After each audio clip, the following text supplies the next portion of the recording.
Hey, welcome to beautiful downtown Grand Forks, everyone. This is the Grand Forks City Council's Committee of the Whole for Monday, September 8th, 2025. Under item 1, call to order 1.1, welcome and roll call. All right, Weigel. Here. Osowski. Here. Berg. Here. Lensky. Here. Friedals.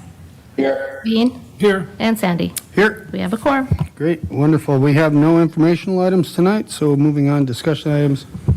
Item 3.1, opioid litigation settlement approval vote in favor of Purdue Pharma LP bankruptcy plan. Mr. Costa. Thank you, President Sandy and members of the committee. Present with us tonight is Ailish Begg. She's with the Art Robbins, Geller, Rubin, and Dowd law firm. They've been representing the city in this litigation. And there's a couple of proposed settlements, so I thought it prudent for her to appear before the committee to explain the settlements and provide a very brief summary as to the recommendation for the city to enter into these settlements. So I'd turn it over to Ailish and let her provide some information to the committee. Good evening, Ms. Begg. Hi, good evening. Good evening to everyone. It's a pleasure to be here with you all today. As you know, we are here because we have reached some additional opioid settlements. One is with Purdue and the Sacklers, who designed the opioid marketing scheme we allege to be false and misleading. And the second is with a number of small generic opioid manufacturers who followed Purdue's marketing lead in selling generic opioids.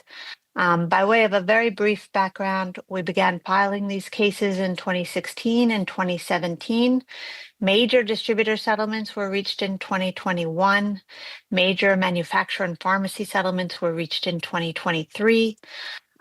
Purdue filed for bankruptcy in 2019, and as a result, that litigation against both Purdue and the Sackler family was removed to bankruptcy court and stayed, and that's why it's trailing the other settlements.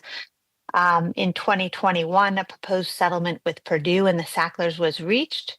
There were objections filed by certain states. That settlement went all the way up to the United States Supreme Court that issued an order in June of last year telling us to renegotiate. We have now renegotiated and reached a revised settlement with Purdue and the Sacklers, and all 50 states have signed on. The details are in the memo, but the Sacklers will pay up to $6.5 billion in 16 payments over 15 years, with another $900 million to be paid by Purdue. These dollar amounts, of course, while they sound big, have to be spread out across every eligible city, county, and state in the country. There's also important injunctive relief that is part of that settlement. The second settlement is a multi-defendant settlement that has been reached to resolve claims against 8 small generic pharmaceutical opioid manufacturers. The total for that one is approximately $1.1 billion in cash and pharmaceutical products like Narcan. Again, it will be distributed among all 50 states and local governments. Many of these smaller defendants you did not sue because they did not have significant market share in Grand Forks. However, because they wanted a settlement to be as inclusive as possible and to avoid the prospect of future litigation, you are entitled to some of the monies if you elect to participate. So the point being that there's really no downside to signing on to those settlements. It's a small amount of additional funds you're entitled to, and so we would recommend that you do so. These settlements, I guess I would just sum up, come after long, hard-fought litigations, millions of documents produced, hundreds of depositions taken, including a number of months-long trials. And with that, I'll just say that I've been steeped in the litigation since its inception, and I'm very happy to answer any questions that you may have. But our recommendation is that Grand Forks sign on to both settlements. Thank you so much for the summary. Mr. Gusted, anything to add? The only other thing is Maureen Storstad can provide a little bit of context as to what the city has received in the prior settlements, might give you some sense as to the dollars that might come in through this settlement. And then I know that Tess Wall wanted to explain a little bit about what the dollars have been used that have been received so far. Thank you. Okay, Ms. Storstad? Right. Yes, thank you, President Sandy, members of the committee. So part of your attachment to the staff report, there's a summary sheet included in there of the dollars that we received starting in 2022 and forward.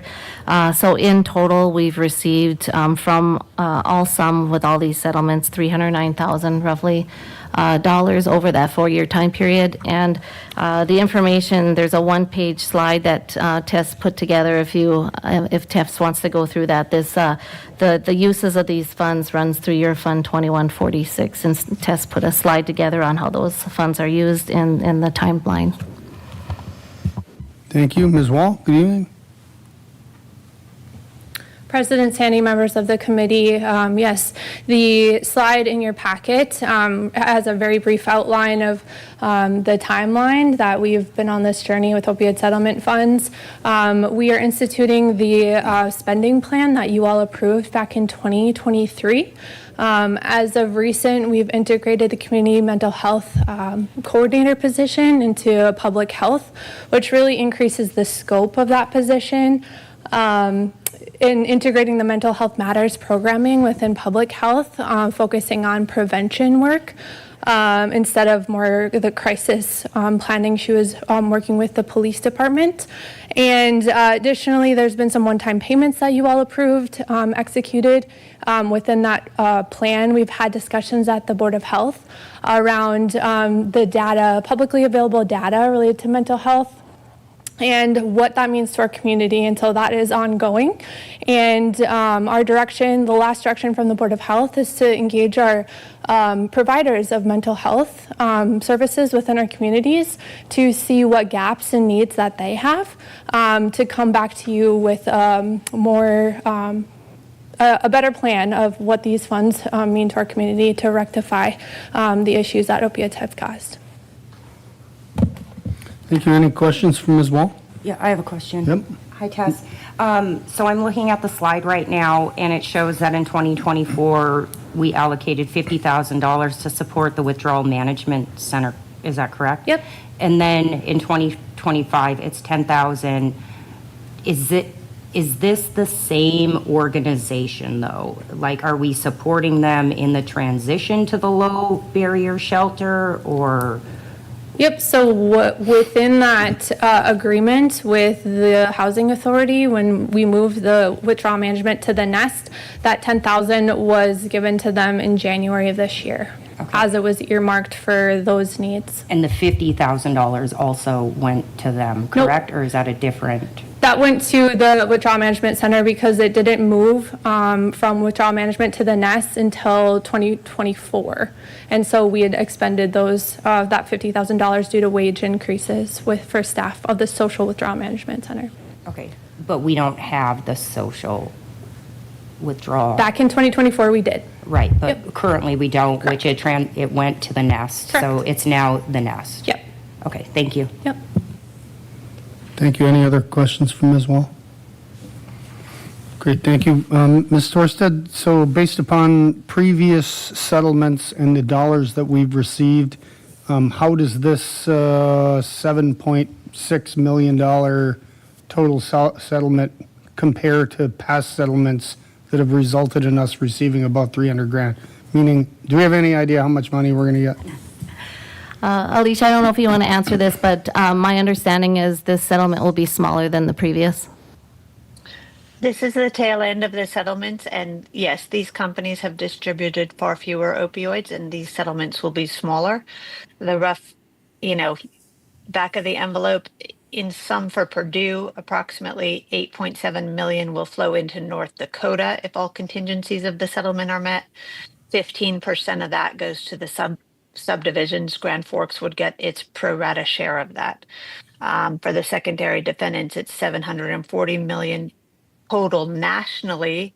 North Coda gets a little more than 0.5%. 15% of that goes to the subdivisions. I think that's roughly 700,000, and then Grand Forks would get its pro rata share.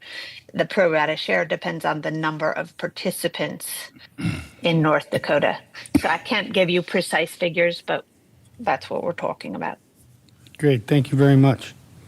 Anyone have any, the staff recommendation is to, as well as our expert attorneys that we've hired to represent us, authorize city finance to execute and submit documents for city's approval of opioid litigation settlements and for Purdue Pharma LP bankruptcy plan as recommended by attorneys representing the city. I move approval. Second. Moved by Osowski, second by Berg. Further comments? Hearing none, all those in favor signify by saying aye. Aye. Aye. Opposed, same sign. Motion carries unanimously. Thank you very much for being here tonight and for your excellent presentation. Okay, thanks, everybody. Okay, moving on, item Bye-bye. 3, good evening. Item 3.2, resolution authorizing the issuance call for bids and set sale date for $15,965,000 refunding improvement bonds, Series 2025F. Ms. Torstad. Yes, thank you, President Sandy, members of the committee. So once again, you see me here once a year, just as this one bond financing for many projects that happen around the city in the current year. The staff report sums up with the resolution attached. What we look for tonight is to authorize and adopt this resolution. It lists the projects that are included within this financing. These financings get paid back through special assessments for those that benefit from these projects. We estimate true interest cost this year of about 4.5%. There is a pre-sale summary that's attached with your staff report that will just give you a guidepost of what we expect going forward. The debt, like I said, will be paid back through special assessments. We look for authorization to call the bids and also to set the sale date on these bonds for October 20th, and the resolution is attached. But I'm here to address any questions that you may have. Questions for Ms. Torstad? I move approval. Moved by Osowski, second by Berg. Active right side tonight. Any other comments? Hearing none. All those in favor signify by saying aye. Aye. Aye. Opposed, same sign. Motion carries unanimously. Thank you, Ms. Torstad. Item 3.3, ordinance to amend city code relating to alcohol compliance. Mr. Gosted. Thank you, Council President Sandy and members of the committee. After last week's initial review, I guess, and postponement of the ordinance that had been proposed at that time, which was a longer period of time for a look back, and my office, myself, my associate Marcus, I can't pronounce his last name very well either. The police chief, Officer Sampson, and Maureen and Sherry met, and we went through, compared the city of Grand Forks with other communities, particularly Minot and Fargo, and tried to fit ourselves within that kind of the parameters, and really targeting the city of Minot just because they seemed a little bit closer in relation to us as far as the penalties are concerned. As a result of that meeting, the change was to do effectively a 12-month look-back period, so that if there's a violation, first violation would result in just a monetary penalty. But then if there's a second violation within a 12-month period of time, then there would be a monetary penalty, and then also a suspension of a license of up to 24 hours in 8-hour increments is the way it was set up. The third offense, then within, again, a 12-month period of time, the fee goes up a little bit, and then the suspension is 5 to 10 days. And then the fourth violation, the fee goes up again to a $1,500 penalty, not less than that amount, and then a suspension of 30 consecutive days. There's also a provision if there's a knowing violation of the selling alcohol to minors, that can result in a revocation of their license. Further, if there are 4 violations within a 3-year period of time, the council can have a hearing with the licensee and may impose additional penalties if need be. There's hearing processes that are embedded within the ordinance, similar to the licensing for selling to underage kids for tobacco. Starts with the mayor's designee, and then the city council would ultimately have a decision if they wanted to appeal it, and that decision would be final.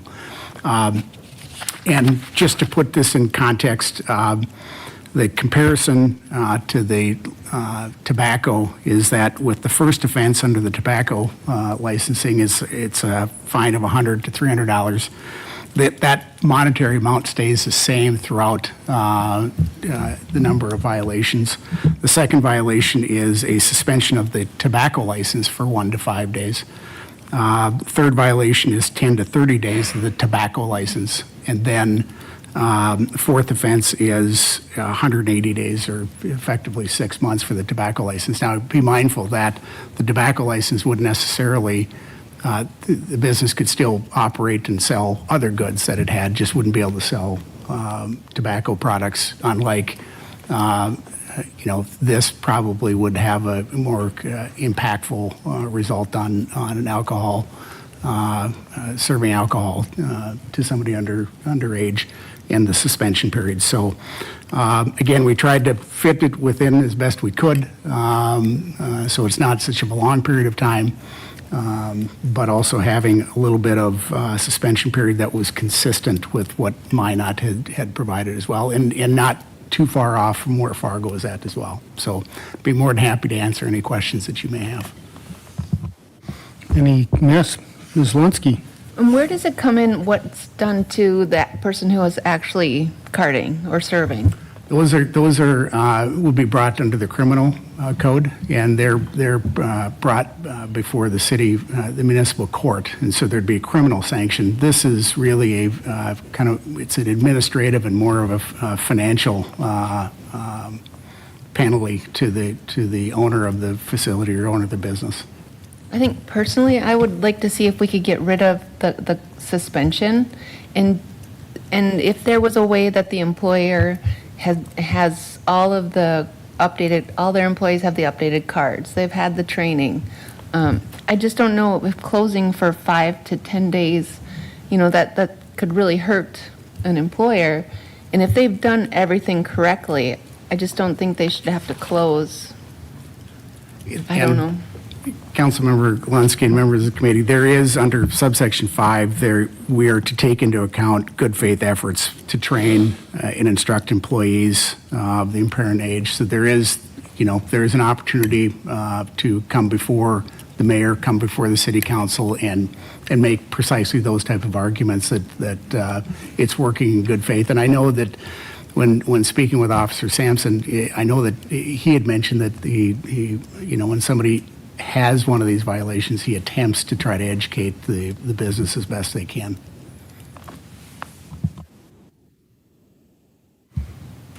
Anything further, Ms. Lunsky? Does anyone else have any? Other comments? Yes, Ms. Bird? I am kind of in line with Ms. Lunsky's thinking, and with looking at the chart, if we looked at that second line, the number 2 items, if we just moved it over a section where there was a sanction coming with a third failure to comply versus that second, because it isn't necessarily the business itself doing it, it's an employee making a mistake more often than not. And I believe that businesses are thoroughly trying to ensure compliance with the law. Then this would be better off for the business itself. Thank you, Ms. Berg. Further comments or questions? Yes, Mr. Veen? Yes, sir? I know last time, I think we looked at defining the term, the 1 year, and how can you explain that again, where we are with that? Sure. For example, if there was a violation today, okay, we'd look back the prior year and see if this was a second offense, if it was a first offense, how many, as of this particular moment, rather than targeting which one's the first offense, we would just look back. You're effectively looking backwards on the date of the offense, and how many offenses have occurred within the past 12 months? Correct. Very good. Further, Mr. Weigel, Mr. Friedhoffs, any comments, thoughts? No, sir, I'm good as is. Okay. We don't have a public hearing tonight, but interestingly enough, we do have at least one off-sale represented in the audience and one on-sale, off-sale represented. I don't know if my good friend Mike McMenemy or Greg Rickson have any, if you want to give us a 1 minute, your thoughts on this discussion. I'm in agreement. I think that my thought process is that we have bars and off-sale establishments that employ young people, and unfortunately, young people like myself, sometimes they make mistakes. And I think that, and Mr. Rickson mentioned this to me a while ago, that like the city of Grand Forks hasn't updated its alcohol compliance training in years. And so I think that that's something we as a city should look at. I don't even have the faintest idea who's responsible for that, but I think that that's something that should be looked into. But also, I think it's terribly onerous, and I know we were talking about tobacco and the suspensions that they have. Getting caught selling tobacco and not selling a $6 pack of cigarettes for a day is much different than an off sale that's all they sell being closed for a day. There's no comparison between the punishment for having to shut down an off sale for a day versus telling one of the local five and dimes that they can't sell tobacco for the day. It's just not a fair comparison. So I think the punishment to the liquor establishments is very onerous. I would think that such as Ms. Berg and Ms. Lunsky said, if the suspension happens on the third one in a year, I think I could probably get behind that. But gentlemen, do you have any thoughts you want to add for the sake of the argument, since you were kind enough to come tonight? Council President Sandy, I just want to point out also there's a representative from Hugo's also here. Okay, thank you very much. And so I'm not sure there's others, but Yeah, okay. I spotted, so you got a good cross-section, really. Great, yeah, very good. So, Mr. McManamy, if you could keep it under 2 minutes, that'd be great. Right, yep. Okay, thank you so much, you guys. Yeah, this is tough. I mean, I know Don't make me regret this. No. I'm on your side. Thank you. It is. It's none of us bar owners want to serve a minor. We're more than happy to wait until they're 21, because then we got them for the rest of their lives. Well, hopefully. But we've been this started back in the year 2000, and all this time we had one failure just last year. Okay, I was not happy with how it was conducted, so I got lots of questions about what's going to happen. I do appreciate you saying that and comparing us to the tobacco situation. I think that's comparing apples to oranges. I mean, if you shut us down for a day or 3 days, or we can't sell alcohol, we're out of business for those days. Grocery store, convenience store, they're not selling tobacco. They have other products that they can sell. Keep going.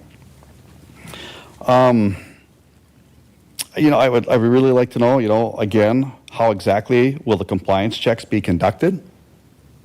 In the year 2000, when I got this letter from the police department, which, by the way, I was not happy about because there was no meeting. Get us together. Let's talk about this and come up with something rather than just drop a bomb on us. It's frustrating. It's very, very frustrating. We're good people. Told you last week I'm a nice guy. Wait till you meet the other bar owners. They're even nicer than I am. And willing to work, you guys. They truly are. we were told, here's how the compliance checks will be conducted. Undercover police officer comes in, sits up at the bar, sits at a table. The minor will come in, and the minor's supposed to look very young, and then make sure that that minor gets carded and chased out. Last year when we failed, what happened was, it was a gal. She came in, an undercover police officer, right behind her. My bartender says, Mike, they look like a couple. He goes, I know I should have carded her, kicking myself, but they looked like a couple. And he had a slip. One slip. This is a guy who carded other minors and chased them out, who's, something was going to start to brew. He could put the fire out. There was going to be a couple guys, We want to do everything we can. But I just want you guys to work with us, have some meetings.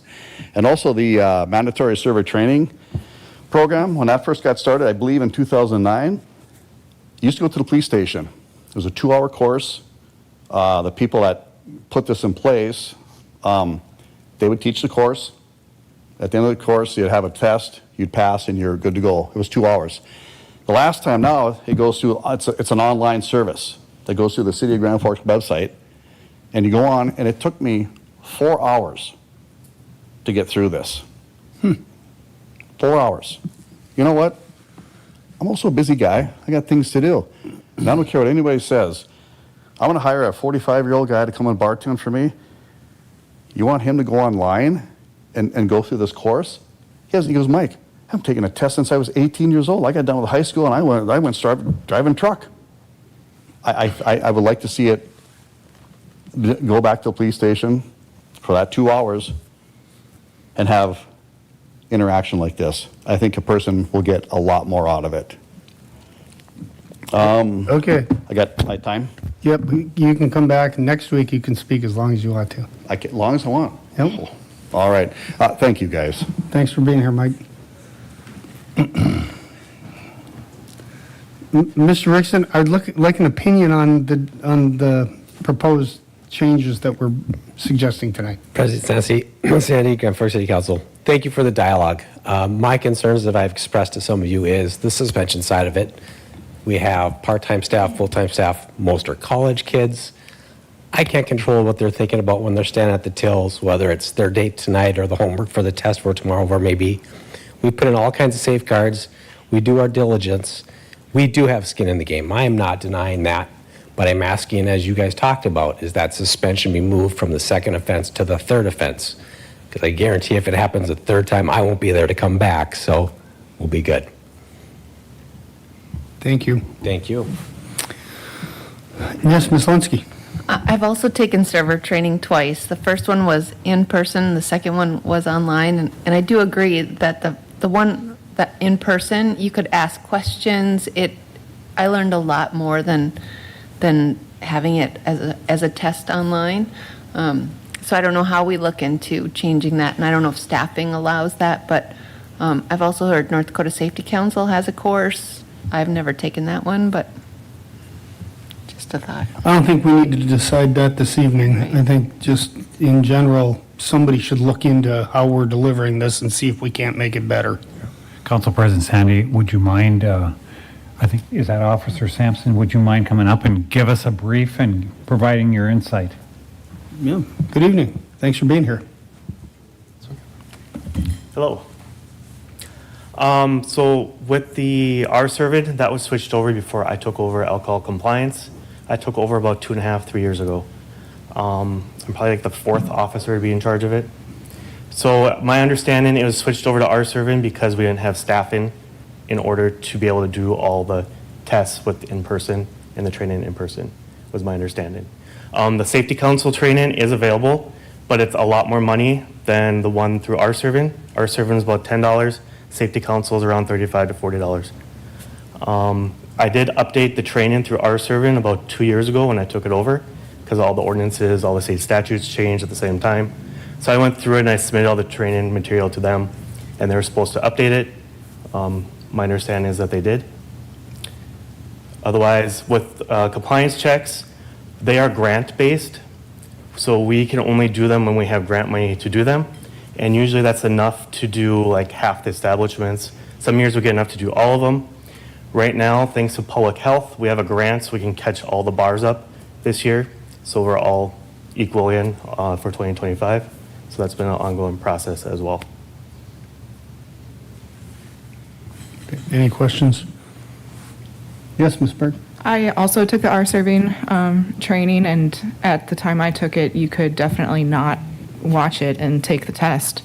I know that IT has advanced, and in the training that we're supposed to do as council members, like, you have to watch it. You can't just fast forward through it and answer the questions. So that might be a good update for future trainings for people. Thank you. All right, thank you very much, appreciate it. So, first reading, anyone have any thoughts? Anyone? It sounds like there was at least 3 people that agreed with the concept, but moving the penalty for the suspension to the 3rd. So I'll make a motion. Okay, thank you. To move ahead with staff recommendations, but moving the suspension from the 2nd to the 3rd. Is there a I second. Second by Osowski. Motion by Lensky, second by Osowski. Can I ask one question? Yes, sir. I want to make sure I understand what the motion is that you'd eliminate any suspension for the 2nd offense, but the 3rd offense would still be the 5 to 10 day suspension. Is that what you're suggesting? And then the 4th offense would be 30 consecutive days? I think moving Well, the, it's a 1-day suspension. You're looking at the tobacco. And what you're suggesting is it's a 8 to 24 hours. yeah, we would move that to the 3rd. Okay, and then the offense that's a 3rd offense So would the be 4th offense would be offense. 5 to 10, Okay, yes. move everything down. Yep. I just wanted to make sure I understood. Yep, great. Mr. Sandy, I got a quick question. Yes, Mr. Weigel, and then we'll get to you, Mr. Friedel. Sorry, yes, Mr. Weigel. And maybe this is for Officer Sampson. Have we had any issues where, outside of the compliance checks, I know that's what we're talking about, have we had issues where you guys have had some type of an assault or something along those lines and find out that an underage person has been drinking at a local establishment? Have you guys run into any issues with that?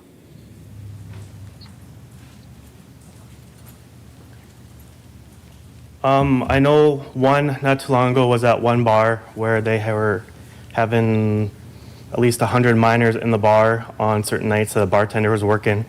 We had officers go in there and yelled out, everybody under 21 leave. Most of the bar left. I went in there the next day, took all the reports, worked with the manager. I gave him a forensic scanner, fake ID scanner, and I showed him everything that the officers saw. I think they fired that bartender, did some more staff training. I worked with them, and now they have had 0 issues since then. I've also worked with a bar downtown that was having issues with assaults after hours with guns and knives. And then I worked with them, telling them what their rights were as a bar owner, as far as searching people, and that's toned that issue down as well. Sounds good. Thank you. Thank you. Mr. Friedel? Yes, sir? Yes, thank you, sir. I was thinking about the second, moving it to the 3rd day, and I think I'm okay with that. I think we don't want to, strap our businesses down in a bad way where they're, out of business. You can only imagine what that would be. And so, but I would really like the idea of in-person training. In my other job, I manage a lot of people, and we do stuff online, and a lot of that stuff gets overlooked. And just like Councilwoman Berg said, people stop watching it and just kind of do something else. So I think if there's any way to figure out if we can get people in person and focused, people are playing with their phones usually, and just that kind of stuff. I think it's pretty important to really just hit it home that this is very important. Thank you, Mr. Friedel. I agree. I think if there's a way, again, this is my personal opinion, if there's a way to do the training in person and to accomplish the same thing in a couple hours instead of 4 hours online, it certainly would be beneficial to our business owners. Considering we make them do the training, it certainly would be nice if we could make it easy for them. It's just, again, my opinion. So there is a motion and a second on the floor. Further comments? Hearing none. All those in favor signify by saying aye. Aye. Opposed, same sign. Motion carries unanimously. Thank you. Good discussion. Thank you, gentlemen, for all of you for being here tonight. Moving right along, 3.4, CPMA and plans and specs for project 8841 rehab of Demers Avenue from Washington to 6th Street. Mr. Grasser, we're Thank going to you. rip up Demers again. Parts of it. Yeah, great. Thank you. Council President Sandy, members of the committee, this is a relatively standard document, again, when we're entering into work with the North Dakota DOT. It's the cost participation maintenance agreement. This particular section of road work is from the Demers Skyway back to basically Washington. So it's that loop in there between the bridge and Washington itself. In addition, they're going to do some work on the ramps and a little bit of work on First Avenue up there. You know, if you look at it right now, it's a really wide open chunk of concrete with, some stop signs and stuff in the middle. They're going to tighten that up and make that a little more like a standard type of an intersection. So that'll all go on as part of the project. The work in here is concrete panel repair and replacement. So that's a maintenance activity at this point in time. So that's the work they're planning on doing. The city has a 10% cost share. Great. Thank you. Oh, motion by Osowski, second by Berg. Comments? Yes, Ms. Lunsky? Can you explain what intersection are they redoing? It's by the beacon there, and actually as part of the original thought process of that development was actually to go back in there and square some of that intersection back up. Right now, it's pretty wide open, and it's kind of a safety issue, and I'm not sure that they had a big accident history per se right there, but it's a very large and sometimes confusing intersection. Which intersection, though? The first one right as you come down the bridge, or the second one? As you're coming off of the, going easterly off the Skyway. I think it's the second one, the one with the stop second, sign. yep. The The stop sign in second. the middle. The second one. Large. Gotcha. Yes, right. The second Thank one. you. The Got first it. one is just a standard, that's 8th, and that is pretty much a standard intersection configuration. So first is the next one, you're correct, beyond that. Yeah, right, great. Mr. Bean, comments? Okay, I was confused. I was thinking it was on the west side versus the east side. Is there need for total reconstruction versus concrete panel repairs? I've seen them happen before, and there's Yeah, I guess- longevity to it with what's being proposed. The way the DOT has their program set up, and again, they're kind of cost constrained as to how they're able to maintain their highway system. They have this triggered as a panel replacement. Quite frankly, the next step, they really try to avoid reconstruction basically because of the cost. The next step out there would actually be probably an asphalt overlay, which I would really rather not have to do. So right now, we've got them at the CPR. I have one quick question. So with the DOT funding 90%, do we really have a say on what goes on at that intersection, or are they just going to choose something and do whatever they want? I think the work on the intersection has been something that's gone through the MPO and has gone through some other vetting processes. I mean, they would listen, but they would make a decision basically as to, what they think fits their criteria and their budget and, provides the safety enhancements that they're looking for. So, okay, thank you. No say. So there's a motion and a second. Further comments? Hearing none, all those in favor signify by saying aye. Aye. Opposed, same sign. Thank you. Motion carries unanimously. Thank you, Mr. Gresser. Let's see here. 3.5, approve plan for project 8688 ADA transition plan. We have to have an ADA transition plan to get federal dollars. Anyone not want to approve? Thank you. I second. Mr. Weigel moves, second by Osowski. Further comments? Hearing none, all those in favor signify by saying aye. Aye. Opposed, same sign. Motion carries unanimously. Thank you, Mr. Danielson. 3.6, letter of no objection for City Project 8975 2025 Drain Number 4, Water Resource District Improvements. Mr. Grasser? Yes. Again, Council President Sandy and members of the committee, I have to take you back in time a little bit on this one. Prior to the flood, Merrifield Road was a relatively narrow asphalt road, and it had a legal drain next to it, rather steep-sided legal drain ditch. And that's what we had on the south end. It's not all that unusual on rural areas like that. As part of the flood protection project, you have to provide, I'll call it a cutoff levee, essentially. If you think about the waters flowing north, right? And it's spreading out over sometimes miles of land. You have to keep that water from being able to come around behind you or from the side of you, from the flank. And so as part of that, they designated the Merrifield Road as basically our level of protection on the south end. So it's a road and it's also a levee. There was federal dollars put into the levee and in the relocation of the ditch. The ditch wasn't deepened, but anytime you touch a facility, it's got to be brought up to basically normal standards. So the narrower asphalt road that was there is bigger and wider. It's got shoulders and things like that. The ditch, and there's some pictures in the in your staff report, was, again, it had flatter slopes, ditch bottom, so it's much bigger and wider than it originally was. So anyway, so all that was brought up to standard under the original agreement. The Water Resource District owns some property out there, to meet our requirements with the Corps of Engineers, we had to acquire that property. They gave us the property at no cost, and there's an agreement to go back and give them, property rights in arrears. I'm going to come back to that later. So in the meantime, after the project was done, there's farming not communities necessarily, but farming going on the south side of the ditch. With the weather patterns that we've had, they're finding that there was quite a bit of flooding that was going on, basically from the ditch. The ditch was basically built to the original, standard design.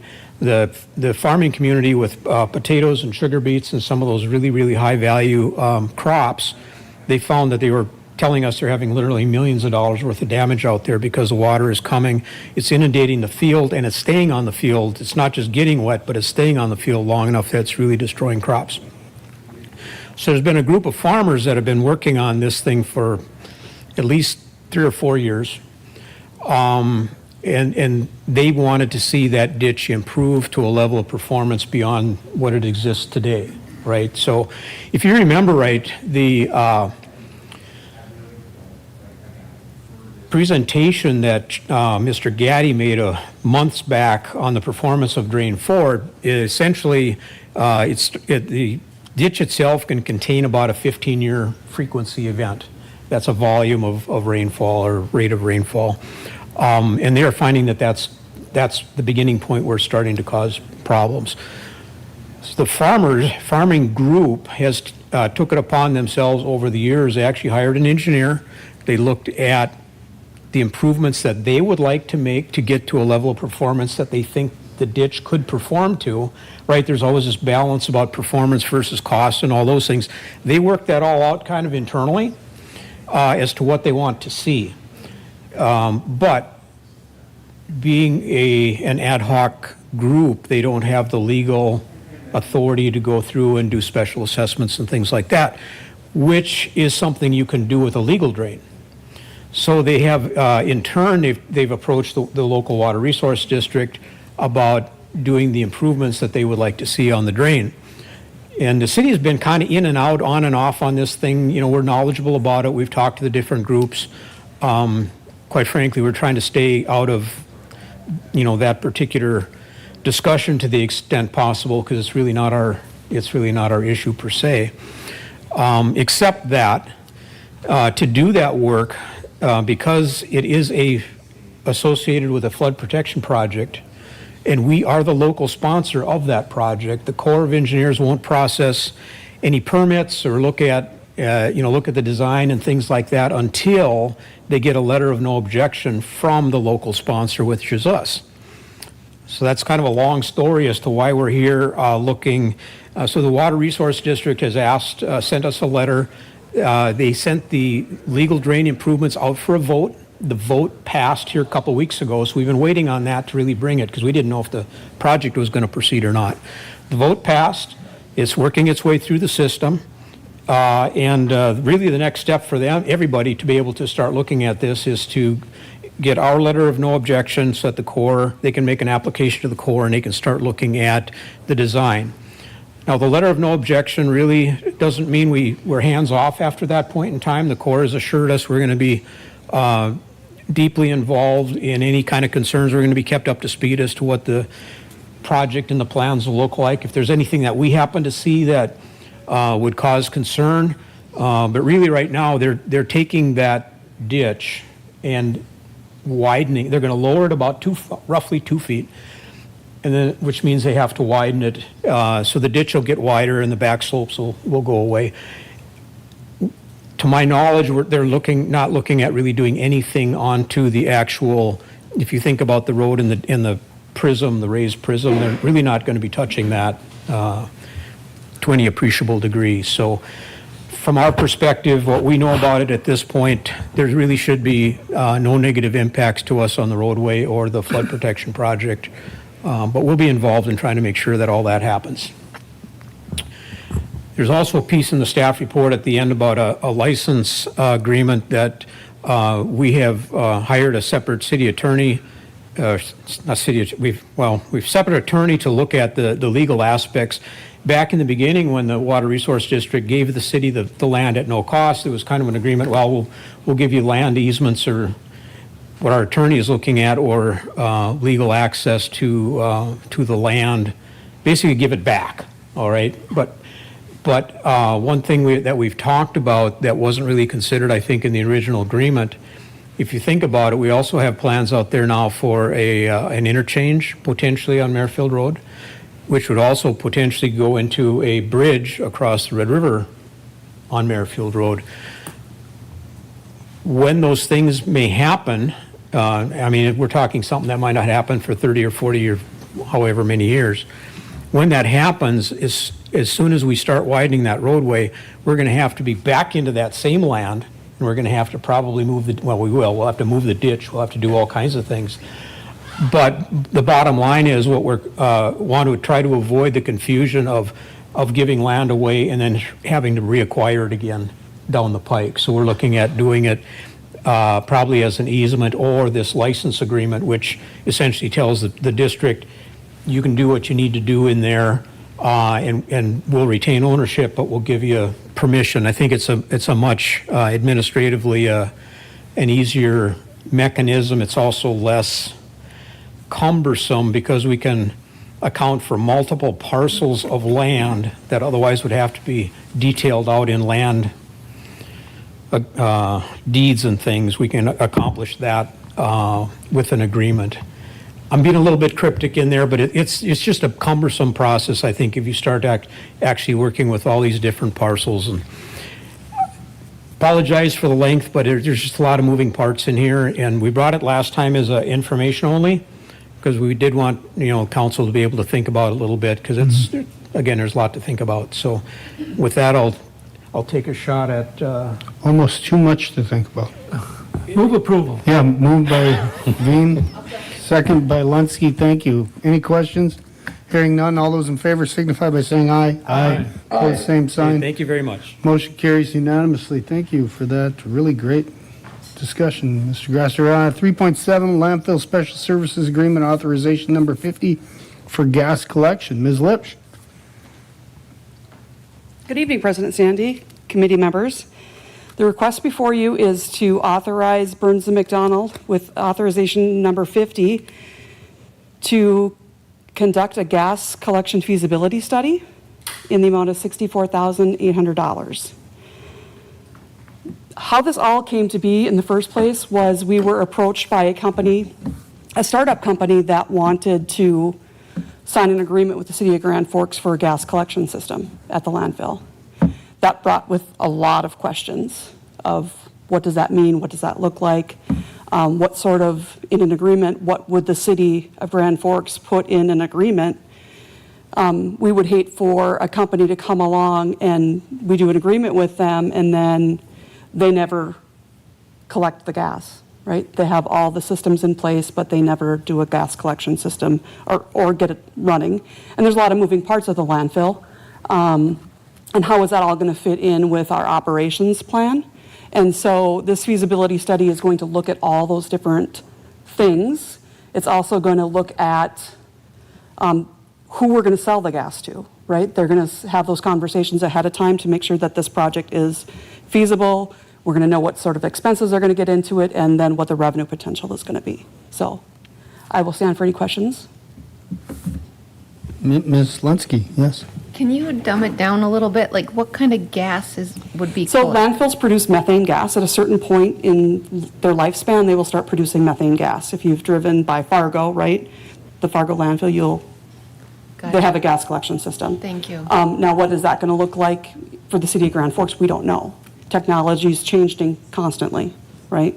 And so to put the city in the best possible position, I think this feasibility study is the best way to go. Move approval. Mr. Veen, there's a motion. Is there a second? Second by Lensky. Further comments? I have lots of comments. Ms. Osowski? I with, really have no questions. I have lots of comments, Okay. though. To me, I really think that this sounds like another green energy scam subsidized by the government and taxpayers. There are a lot of negatives if you actually look into these types of facilities. First of all, the collection and combustion process can cause worse emissions than what our current landfill is already giving out. It often creates nitrogen oxides and toxic chemicals like dioxins. People near these facilities have often complained about irritation to the eyes, lungs, nose, suffer from headaches, nasal blockage. I'm sorry, Ms. Osowski, but you're talking about at the processing plant, right? Yeah, I'm Not talking about not the collection. I am talking about LFG collections, Yeah, is okay. what I am talking I'm about. just- which It's Fargo it's not out at the landfill. The people that live by it No, aren't this going to is- suffer from things. Not currently. No, but it would be wherever it's processed. I just wanted to clarify, correct?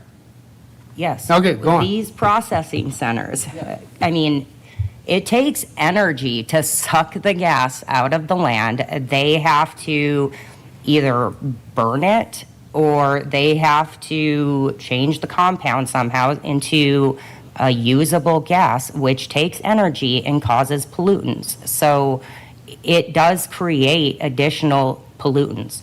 They also claim that they capture 100% of the gas of the LFG gases off of the landfill, and that is not true if you go and look at other data.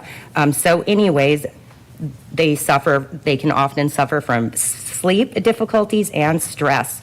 A lot of environmental groups argue that this is not truly renewable energy, as these facilities rely on non-renewable waste. And LFGs, after 1 year, it significantly reduces the amount of gas that is coming off of our landfill. And after that, the companies that are collecting the gas also often come to municipalities and ask for the collection to be higher. They will come towards us. They will try for us to get rid of our recycling program and for our landfill to accept waste that we don't currently accept, which I believe like hazmats and stuff we ship to Fargo, correct? Councilperson Osowski, hazardous has to go to a hazardous industrial landfill. Right. So I don't believe Fargo is licensed for that either. But we ship that kind of stuff out. We do not. just don't accept it. Yeah, we don't accept it. It's up to the person producing that waste to get rid of it correctly. I would say Councilmember Osowski and Council President, probably one waste would be wastewater biosolids would be something that we don't currently put into the landfill that would create more methane gas. Those would be the kind of waste that you would want to be concerned about. Right. And how we also, manage when it. you start collecting this methane gas, it does cause issues like fire hazards. It's very combustible, so we could have different hazards out at our landfill that we currently do not have. Fargo started this process in 2002. They've done 4 expansions to it since then. The only real positive that I saw is well, it's not even really a positive, but the only money that I saw that they really collected was $800,000 back in 2008 when they sold carbon credits through a company called CCX, which required Fargo to pay to get certified, pay to be a part of this program. They got paid their carbon credits of $800,000, and now that company is no longer around. So I'm not sure really about the buying and selling of carbon credits, but it does have a lot to do with this type of gas collection.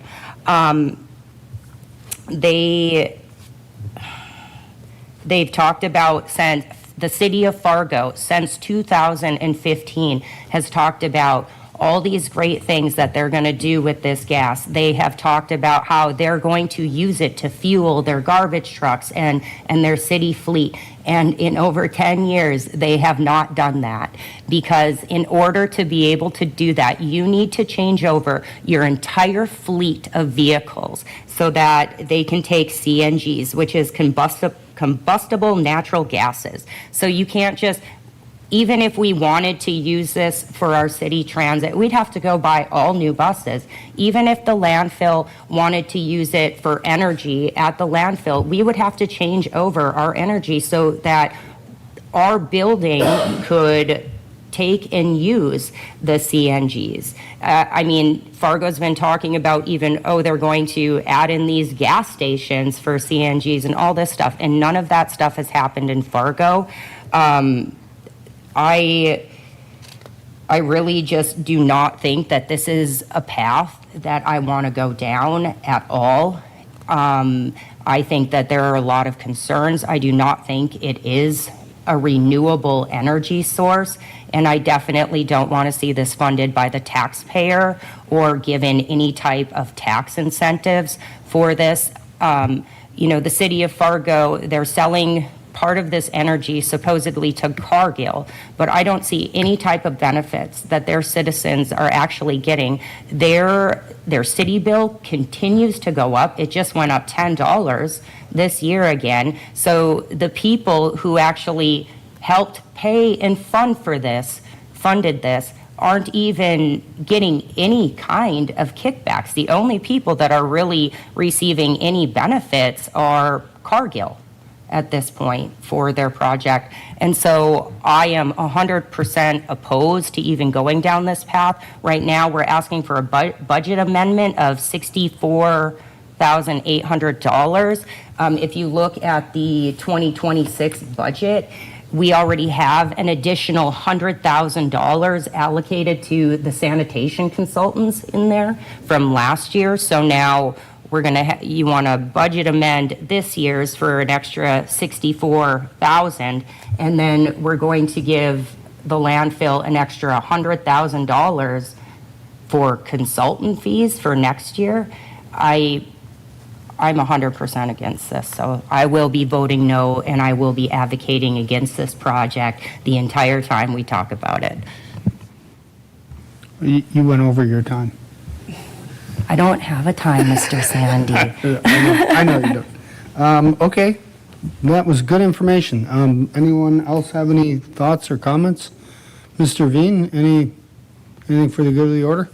Well, first of all, Birch McDonald has been working on landfill for a long, long time. I guess I think they're going to do a feasibility study. If it is not that good and it's really that bad, we won't do it. If there is an opportunity, we will do it, but we won't know unless we at least do a study. That's the reason why I was supportive of it.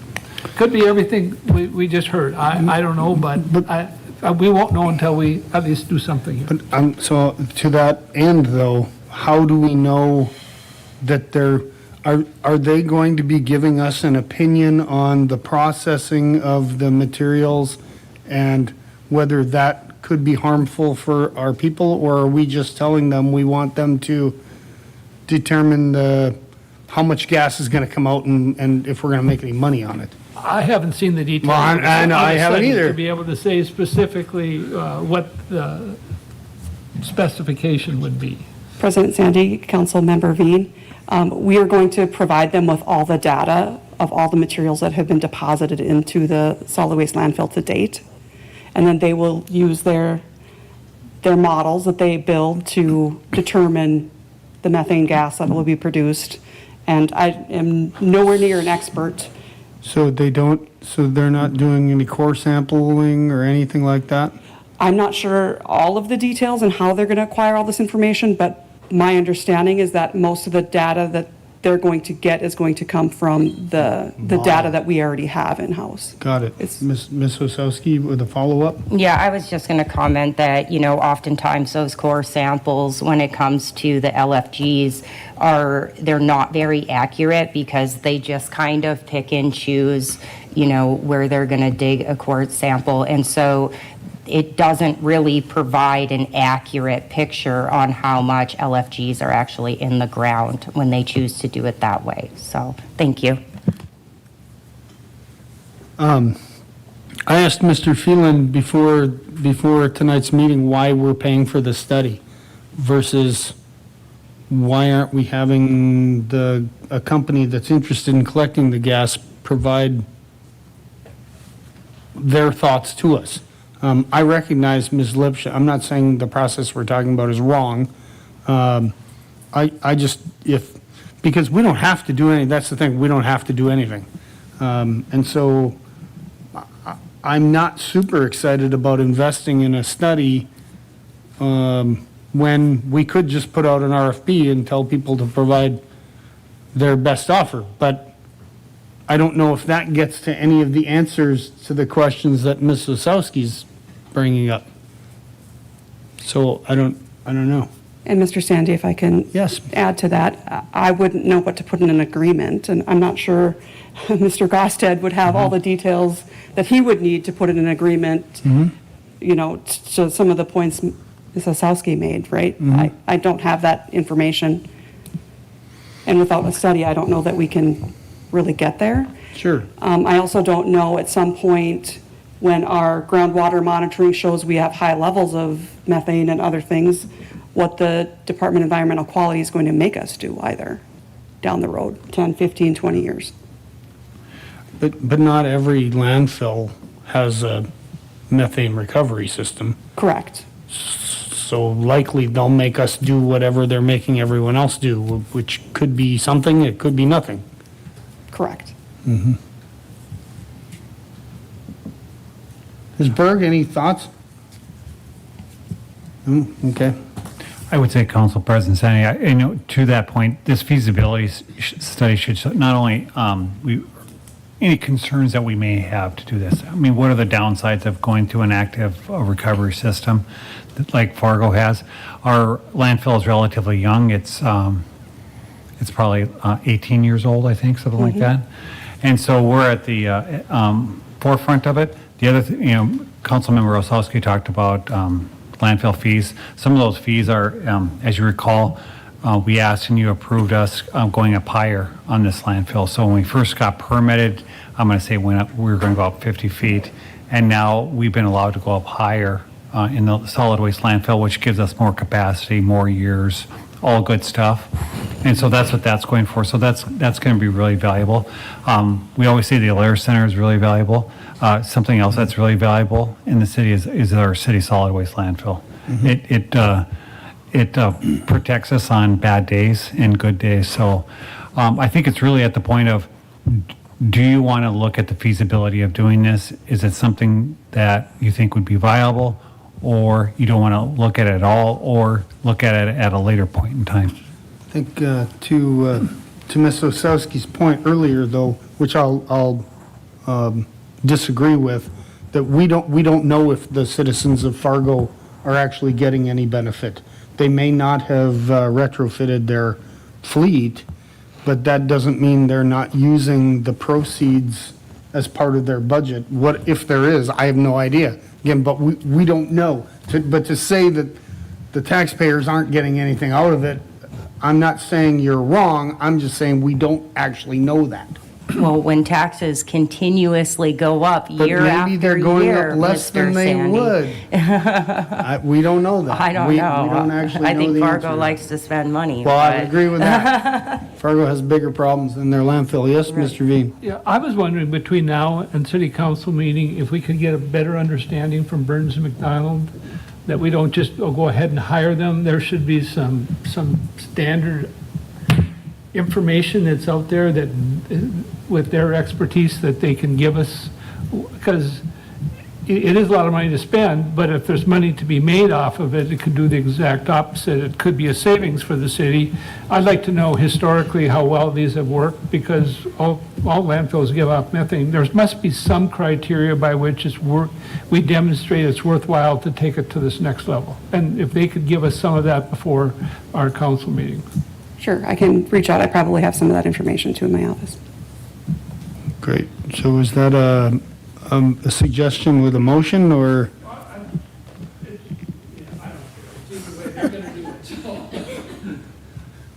So I'm feel comfortable. If it helps and I've added to the motion, then I will. That sounds great. Is there a second to that? Thank you, Ms. Lansky. I have one comment. Yes, How Ms. come we're not waiting if there's already money in the budget for next year, an extra $100,000? Why aren't we waiting until then? Until next year to perform this study? I mean, it's only in like 3 months. I think. Ms. Oskowski, if I'm sorry to No, interrupt. no problem. The budget amendment is only if it's needed. There won't necessarily be a budget amendment. We generally budget $100,000 every year for engineering services for the landfill, for various consultant work that they do. They help us throughout the year with financial assurance, methane gas reporting, groundwater monitoring. They do a lot of work for the city of Grand Forks, so that's kind of an ongoing budget allotment. So how come then next year you need an extra $120,000 put into your consultant? That's because next year we'll have a project out there. So we're going to do the soil treatment pad. We're going to do some of the expansion stuff with some wells out there when we start expanding the inert landfill and the solid waste landfill. Okay, thank you. Great, thank you. There is a motion and a second on the floor. Further comments? Hearing none, all those in favor signify by saying aye. Aye. Aye. Pose same sign. Aye.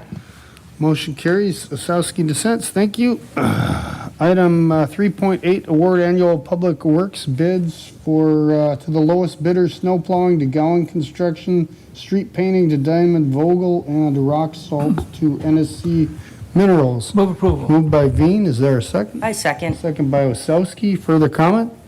Hearing If I none. All can, those, sorry. yes, Ms. Lipsch? The paint is actually being awarded to both bidders. No.